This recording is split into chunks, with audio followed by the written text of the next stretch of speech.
Hello दोस्तों, स्वागत है आप सभी का समसामयिक घटना चक्र के इस ऑनलाइन प्लेटफॉर्म पर। मैं मोहित आप सभी का हार्दिक स्वागत करता हूं अपने इस वीडियो में। और इस वीडियो में हम चर्चा करेंगे 30 अक्टूबर 2025 के महत्वपूर्ण करंट अफेयर। देखा जाए तो ये वीडियो क्लास आपके daily newspaper based current affair पर आधारित होती है।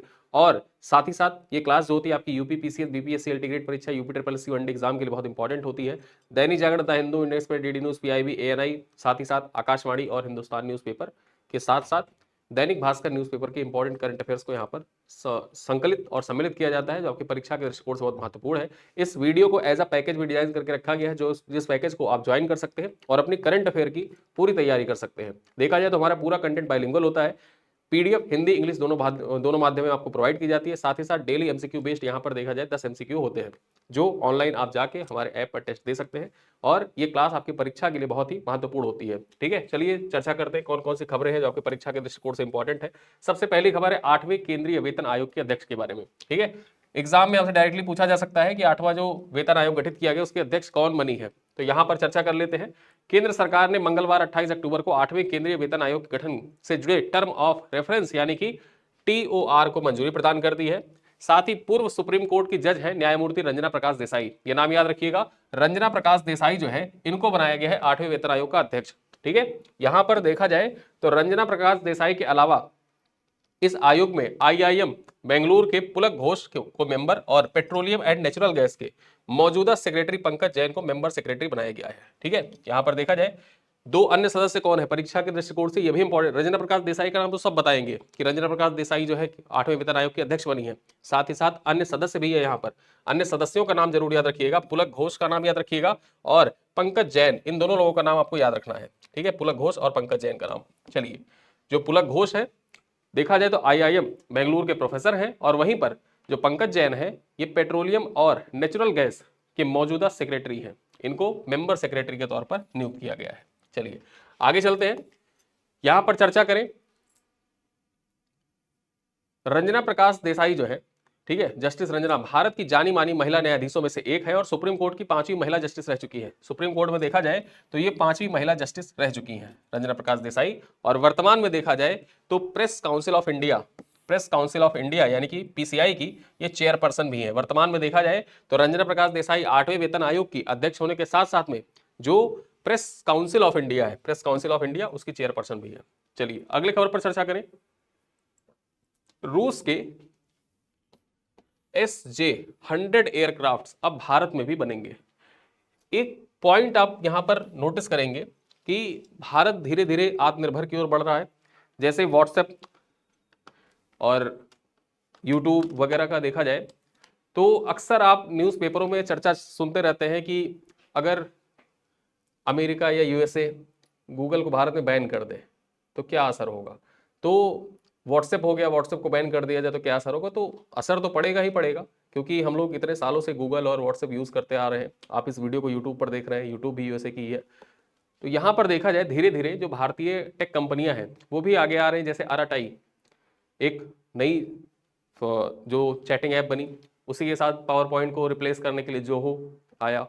और बहुत सी टेक कंपनियां हैं, छोटे छोटे स्टार्टअप हैं।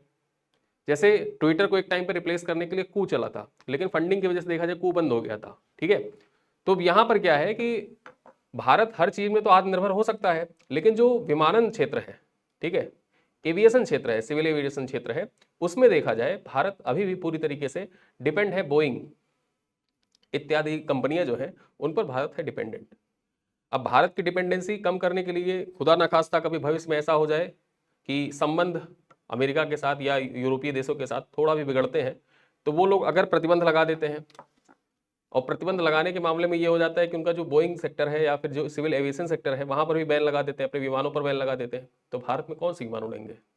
तो भारत में देखा जाए जो सिविल एविएशन है, ठीक है, उसको सुचारू ढंग से संचालित करने के लिए अब भारत ने रूस के साथ समझौते ज्ञापन पर हस्ताक्षर किया है, जिसके तहत देखा जाए जो रूस का SJ-100 एयरक्राफ्ट है वो अब भारत में भी बनाया जाएगा और इसको HAL बनाने का कार्य करेगा। HAL के द्वारा इसका निर्माण किया जाएगा। ठीक है, और इसके लिए समझौते ज्ञापन पर हस्ताक्षर किया गया है।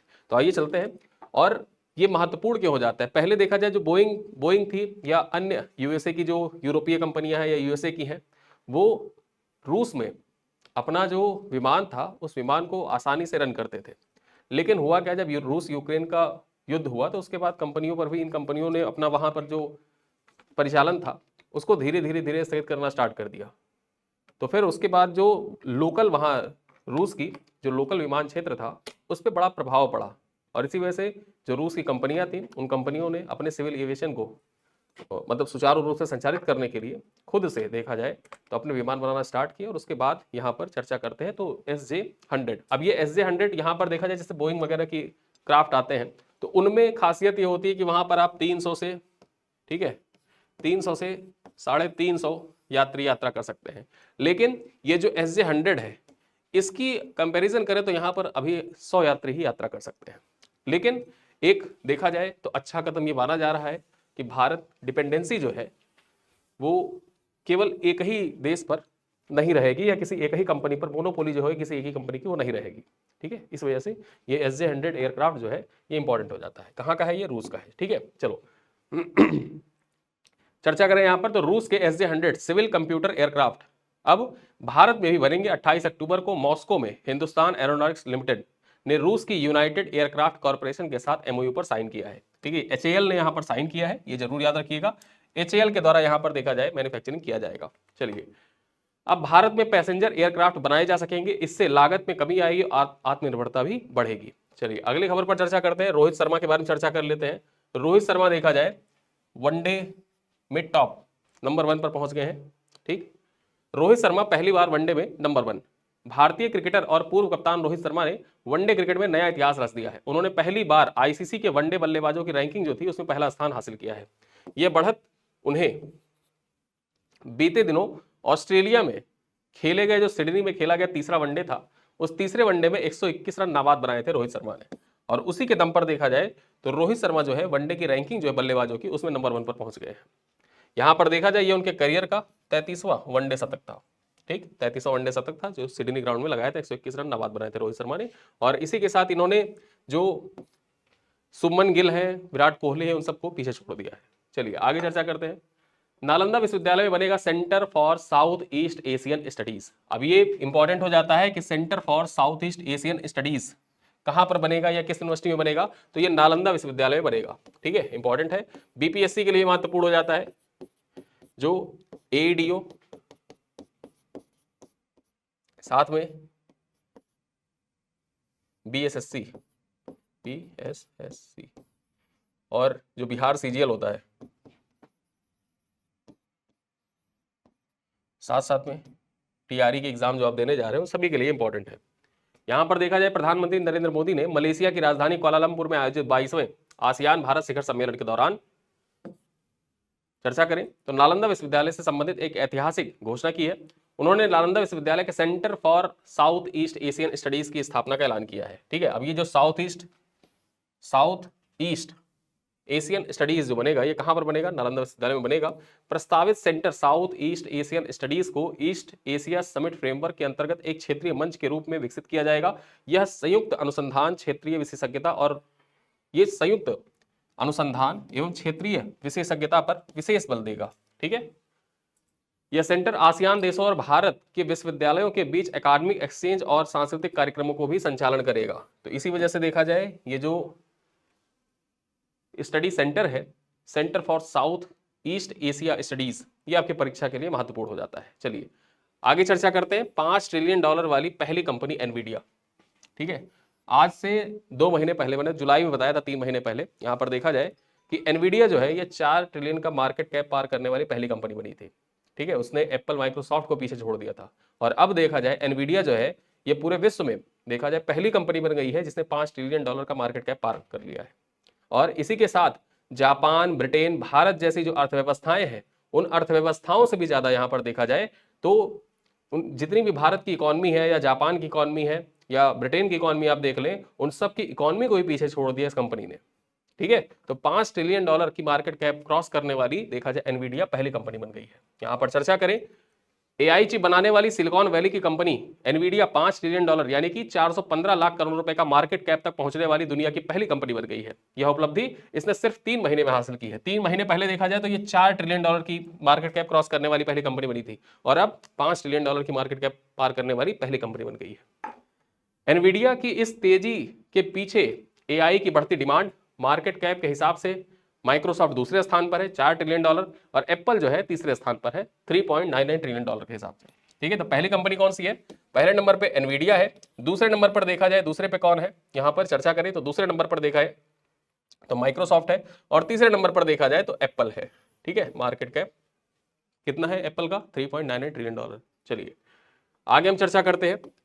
2 लड़ाकू विमानों में उड़ान भरने वाली देश की पहली राष्ट्रपति बन गई हैं द्रौपदी मुर्मू। 2 लड़ाकू विमानों से देखा जाए इन्होंने उड़ान भरा है। चर्चा कर लेते हैं। राष्ट्रपति द्रौपदी मुर्मू 29 अक्टूबर को हरियाणा के अंबाला वायुसेना स्टेशन से राफेल लड़ाकू विमान से 25 मिनट तक उड़ान भरी थी इन्होंने।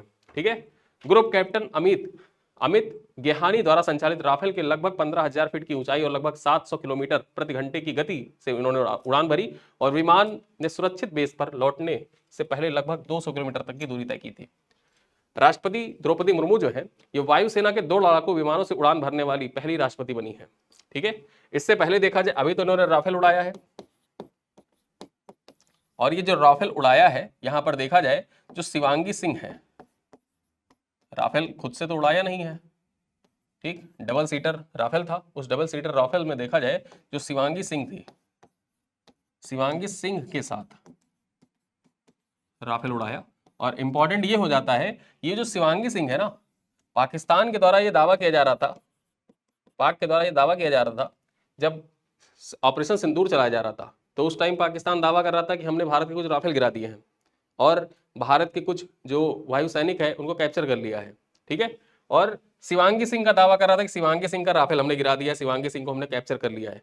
कल जब फोटो वायरल हुआ राष्ट्रपति द्रौपदी मुर्मू के साथ शिवांगी सिंह का, कि शिवांगी सिंह द्रौपदी मुर्मू का आगे से वो पायलट है और को पायलट के तौर पर देखा जाए, को पायलट के तौर पर देखा जाए तो राष्ट्रपति द्रौपदी मुर्मू, यहां पर देखा जाए राष्ट्रपति द्रौपदी मुर्मू और पायलट के तौर पर शिवांगी सिंह दोनों लोग थे। तो इस वजह से देखा जाए तो पाक का जो दावा था वो भी सिरे से खारिज हो गया। ठीक है, तो यहां पर किसके साथ इन्होंने उड़ान भरी थी? शिवांगी सिंह के साथ उड़ान भरी थी। आगे चर्चा करते हैं। इससे पहले उन्होंने यानी कि द्रौपदी मुर्मू ने 2023 में सुखोई 30 MKI से उड़ान भरी थी। राष्ट्रपति द्रौपदी मुर्मू इसे एक अविस्मरणीय अनुभव बताया है। राष्ट्रपति द्रौपदी मुर्मू के द्वारा देखा जाए इसे एक अविस्मरणीय अनुभव भी बताया गया है। तो 2 जो लड़ाकू विमान है उनसे उड़ान भरने वाली पहली राष्ट्रपति कौन? द्रौपदी मुर्मू। चलिए आगे चलते हैं, चर्चा करें। यहां पर देखा जाए अंतरराष्ट्रीय आर्यन शिखर सम्मेलन 2025 के बारे में चर्चा करते हैं। महत्वपूर्ण है आपके परीक्षा के दृष्टिकोण से। नई दिल्ली में होने वाले अंतरराष्ट्रीय आर्यन शिखर सम्मेलन 2025 में प्रधानमंत्री नरेंद्र मोदी शामिल होंगे। देखा जाए तो ये कार्यक्रम महर्षि दयानंद सरस्वती के 200वीं जयंती और आर्य समाज की 150 वर्ष की सेवा के उपलक्ष्य में मनाया जा रहा है। ज्ञान ज्योति महोत्सव का एक प्रमुख भाग है।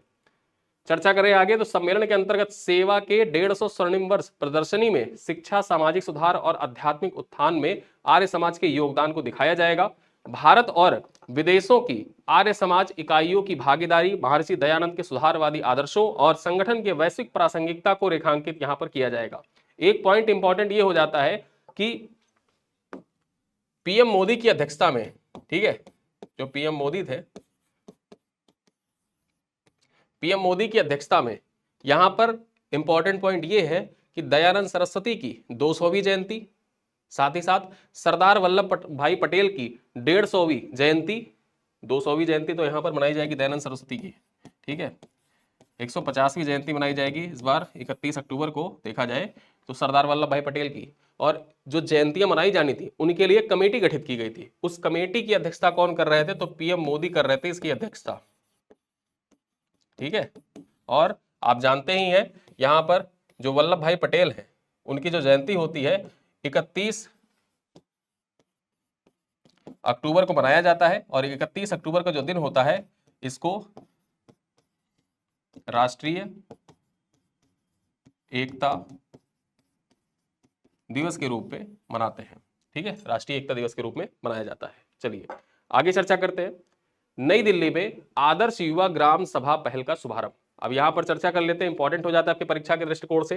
केंद्र सरकार 30 अक्टूबर 2025 को नई दिल्ली में आदर्श युवा ग्राम सभा पहल को लॉन्च करेगी। यहां पर देखा जाए तो आज ही के दिन ये जो आदर्श युवा ग्राम सभा पहल है इसको लॉन्च किया गया है।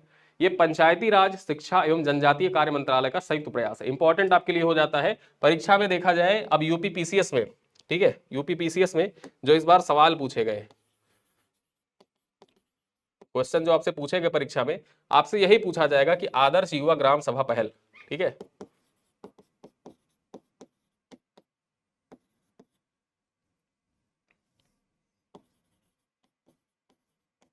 आदर्श युवा ग्राम सभा पहल का संबंध किस मंत्रालय से है? यहां पर ऑप्शन दे देगा 1 2 3 4, ठीक है। अब यहां पर पंचायती राज, फिर शिक्षा मंत्रालय, फिर उसके बाद जनजातीय कार्य मंत्रालय, फिर महिला बाल विकास मंत्रालय। फिर उसके बाद ऑप्शन दे देगा कौन सही है, फिर ऑप्शन दे देगा A,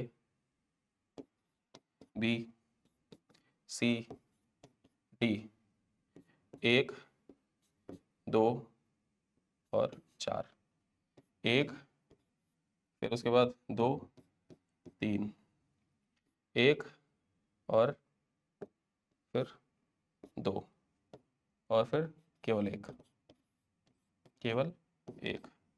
अब यहां पर आपको सही उत्तर बताना होगा और ऐसे ही सवाल पूछे गए हैं आपसे। देखा जाए तो इस बार मंत्रालय से रिलेटेड जो योजनाएं हैं और मंत्रालय से संबंधित सवालों की संख्या लगभग 4 थी। 4 सवाल यहां पर पूछे गए इस बार यूपीपीसीएस में। आप पेपर उठा के देखिए, 4 सवाल आपसे पूछे गए। तो इस वजह से जितनी भी योजनाएं संचालित की जा रही हैं वो योजना किस मंत्रालय के द्वारा संचालित की जा रही है, कोई सहयोगी मंत्रालय है या नहीं है, ये जरूर आपको आपसे याद रखना है। तो यह याद रखना, जो आदर्श ग्राम सभा पहल है ये किससे संबंधित है? पंचायती राज मंत्रालय, शिक्षा मंत्रालय, जनजातीय कार्य मंत्रालय के तीनों के सहयोग से देखा जाए इसको संचालित किया जा रहा है। तो पंचायती राज, शिक्षा और जनजातीय कार्य मंत्रालय की संयुक्त प्रयास है, ये इंपॉर्टेंट होगा आपके लिए। MYGS पोर्टल पर प्रशिक्षण मॉड्यूल और आदर्श युवा ग्राम सभा का अनावरण भी होगा यहीं पर।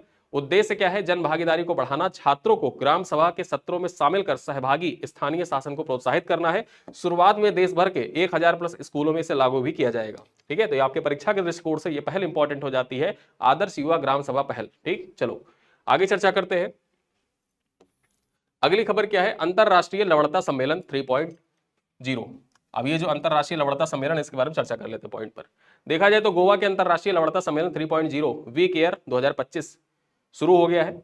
यह सम्मेलन का उद्घाटन देखा जाए तो ICAR के डिप्टी महानिदेशक जो है, डिप्टी डायरेक्टर हैं, AK नायक ने किया है, जिन्होंने मिट्टी और जल लवणता को कृषि तथा खाद्य सुरक्षा के लिए गंभीर खतरे के रूप में उजागर किया है। सम्मेलन में भारत के अलावा Japan, Sri Lanka, Mauritius, Dubai, Oman, Kenya, Ghana, Zambia, Gambia, Eswatini और लेबनान जैसे देश यहां पर सम्मिलित हुए, ठीक है। यहां पे इन देशों के 150 प्रतिनिधि सम्मिलित हुए हैं। चलिए आगे चर्चा करते हैं और अपना अंतिम पॉइंट पर चर्चा करें। श्रीलंकाई लेखक वज्र चंद्रशेखर को मिला 2025 का उर्सुला KL गुइन फिक्शन पुरस्कार। अब यहां पर जो Ursula KL Guin fiction award है, ये आपके परीक्षा के दृष्टिकोण से महत्वपूर्ण हो जाता है। किसको प्रदान किया गया है? तो ये श्रीलंका के लेखक हैं, इनका नाम क्या है? वज्र चंद्रशेखर, इनको प्रदान किया गया है Ursula KL Guin fiction award. यहां पर हम पॉइंट पे चर्चा करें तो श्रीलंकाई लेखक वज्र चंद्रशेखर को उनके उपन्यास, क्या नाम है उपन्यास का? रेक्स फॉल ये उपन्यास है। परीक्षा के दृष्टिकोण से जो महत्वपूर्ण पुस्तकें होती हैं, ठीक, महत्वपूर्ण पुस्तक, उनसे संबंधित सवाल आपके परीक्षा में एक आता ही आता है। जैसे इस बार पूछ लिया था जो हार्ट लैंप है, ठीक, हार्ट लैंप, डायरेक्टली इनडायरेक्टली से संबंधित सवाल पूछ लिया गया, ठीक है। जो बानो मुश्ताक थी, बानो मुश्ताक से रिलेटेड सवाल पूछा था आपकी परीक्षा में कि बुकर प्राइज विजेता कौन? तो बुकर प्राइज जो दिया गया था वो हार्ट लैंप किताब के लिए ही दिया गया था। उसी प्रकार से जो ये रेक्स फॉल किताब है, यहाँ पर देखें, उनके उपन्यास रेक्स फॉल के लिए 2025 का उर्सुल KL गुइन फिक्शन पुरस्कार से सम्मानित किया गया। तो आपकी परीक्षा के लिए ये इंपॉर्टेंट हो जाता है कि जो उर्सुला KL गुइन फिक्शन पुरस्कार है, ये किसको प्रदान किया गया है? वज्र चंद्रशेखर को प्रदान किया गया है। ये कहाँ के हैं? श्रीलंका के लेखक है। और किस किताब के लिए ये अवार्ड दिया गया है? तो रेक्स फॉल पुस्तक के लिए अवार्ड प्रदान किया गया है। देखा जाए तो 25,000 अमेरिकी डॉलर पुरस्कार की, मतलब पुरस्कार राशि कि ये जो अवार्ड है ये उन रचनाओं को दिया जाता है जो वास्तविक आशा के आधार पर प्रस्तुत करती है, रेक्सपॉल मिथक, राजनीति और आस्था के साथ औपनिवेशिक विरासत और मानव प्रगति के प्रभावों को उजागर करती है, जिससे चंद्रशेखर दक्षिण एशिया के प्रमुख कल्पनाशील साहित्यकारों में शामिल हो गए हैं। ठीक है, तो ये पॉइंट आपकी परीक्षा के लिए इंपॉर्टेंट हो जाता है, बहुत महत्वपूर्ण है कि उर्सुला के एल गुइन फिक्शन पुरस्कार किसको दिया गया है? वज्र चंद्रशेखर को, श्रीलंका के हैं। किस किताब के लिए? रेक्सपॉल किताब के लिए। ठीक, तो यहां पर देखा जाए आज हमने अपने इस वीडियो में बहुत से महत्वपूर्ण बिंदुओं पर चर्चा की। कुछ सवाल है, इन सवालों का उत्तर आप कमेंट बॉक्स में दीजिएगा। 2 सवाल यहां पर आपसे पूछा जाएगा। पहला सवाल क्या है? पहला सवाल यह है कि संयुक्त राष्ट्र साइबर अपराध संधि जो अभी हस्ताक्षरित हुई है, ये किस देश में हस्ताक्षरित हुई? वियतनाम में हस्ताक्षरित हुई है, थाईलैंड में हस्ताक्षरित हुई है, कंबोडिया में हस्ताक्षरित हुई है, भारत में हस्ताक्षरित हुई है। यहां पर मैं आपको हिंट दे देता हूं, इसे देखा जाए हनोई कन्वेंशन के नाम से भी जाना जाएगा। ठीक, जो हनोई कन्वेंशन के नाम से इसको जाना जाएगा। अब आप कमेंट में बताइए कि इसको किस देश में हस्ताक्षरित किया गया है। दूसरा सवाल यह है, कैंटन आर मिलर पुरस्कार से सम्मानित पहली भारतीय कौन है? जो कैंटन आर मिलर अवार्ड है, इसे सम्मानित पहली भारतीय कौन है? सोनाली सिंह, सोनाली घोष, ममता कुलकर्णी या यशस्वी सिंह? तो ये 2 प्रश्न मैंने आपसे पूछे हैं। इन दोनों प्रश्नों का उत्तर आप कमेंट बॉक्स में दीजिएगा। और इन्हीं दोनों प्रश्नों के साथ देखा जाए तो इस वीडियो को मैं यहीं पर करता हूं समाप्त। वीडियो कैसा लगा आप कमेंट बॉक्स में बता सकते हैं। कोई सवाल हो आपका तो कमेंट बॉक्स में जरूर लिखिएगा। और इस पैकेज को, करंट अफेयर का जो हमारा पैकेज होता है, मासिक पैकेज को आप ज्वाइन करना चाहते हैं तो इसी वीडियो के देखा जाए पिन कमेंट को आप चेक करिएगा, वहीं पर आपको लिंक मिल जाएगा, उसी लिंक से आप ज्वाइन कर सकते हैं। ठीक है, तो इन्हीं बातों के साथ मैं लेता हूं विदा। मिलते हैं अगली क्लास में, तब तक के लिए धन्यवाद।